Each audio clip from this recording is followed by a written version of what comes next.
There's been so much discussion of late about Kyrie Irving's future with the Boston Celtics. Well, Boston GM Danny Ainge went on the Sports Hub and he addressed it. He said, quote, "The way I view the situation is that I think a lot of people, because of Kyrie's announcement at the beginning of the year, thought that it was a marriage.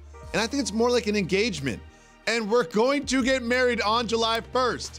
I think the engagement is still on as far as I know."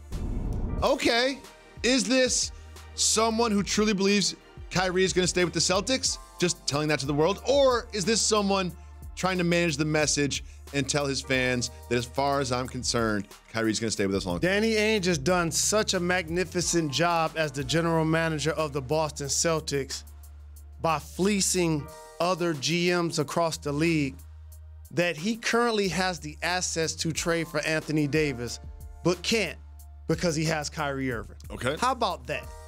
For doing an amazing job. But here's also what could happen. They could look up in another 6 months. Kyrie Irving could leave via free agency. We'll see if that becomes a sign and trade or not. And Anthony Davis's dad already came out and said he doesn't want him to play for the Celtics. So do they now give assets to the Pelicans to get a guy that may be a one-year rental?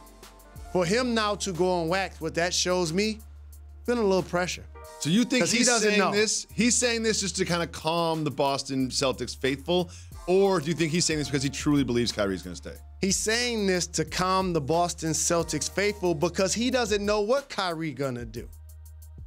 That's an absolute fact. If they make it to the NBA Finals, and they win the championship, he probably stays. But what if they flame out in the first round?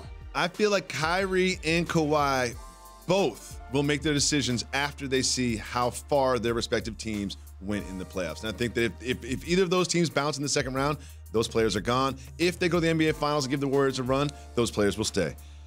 One person we know who's going to be on their team for the foreseeable future is a gentleman by the name of Russell Westbrook. Russell Westbrook last night got a triple-double.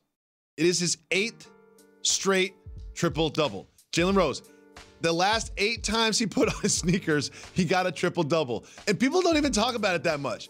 The record from 1950s or 60s is Wilt Chamberlain had 9 straight triple-doubles. Russell Westbrook, I guarantee you he's going to at least tie that. He's getting a triple-double the next time that he suits up. Jalen Rose, are people overlooking greatness? The reason why people are overlooking Russell Westbrook's triple-doubles is because he was the first person to do it since the Big O. And since he's become the modern-day version, we feel like it's commonplace and we taking it for granted. That he's leading the league in assists. As a point guard, is leading his team in rebounds, but in an era of pace and space where everybody has fallen in love with the three-point shot, is really struggling shooting the ball. He is. So it's hard for everybody to look deeper into the box score. How about this? 2 seasons ago, he shot 83% from the free throw line. This year, around 63%. How does that happen? You normally don't see players How fall does it off happen? that much in 2 years. How does that happen, Jalen? From the neck up. It's from the neck up. His shooting woes are affecting his confidence from the field and from 3, and they play out when he gets to the free throw line. Well, Jalen, one thing you noticed about the NBA yesterday, I'm really glad you brought to the program today. Because you noticed a lot of players were bringing their children to the games. Here we got Rondo one-on-one from the same spot he hit the game winner, taking on Junior. And then this is a great pass. You talked about Russell's assists. Look at this assist from his son. I'll finish that up for you. I got you. And there were some other players that also did it. Thad Young brought his son, who's a little older, still getting crossed up. Jalen Rose, a couple things. Number one, what does this tell you?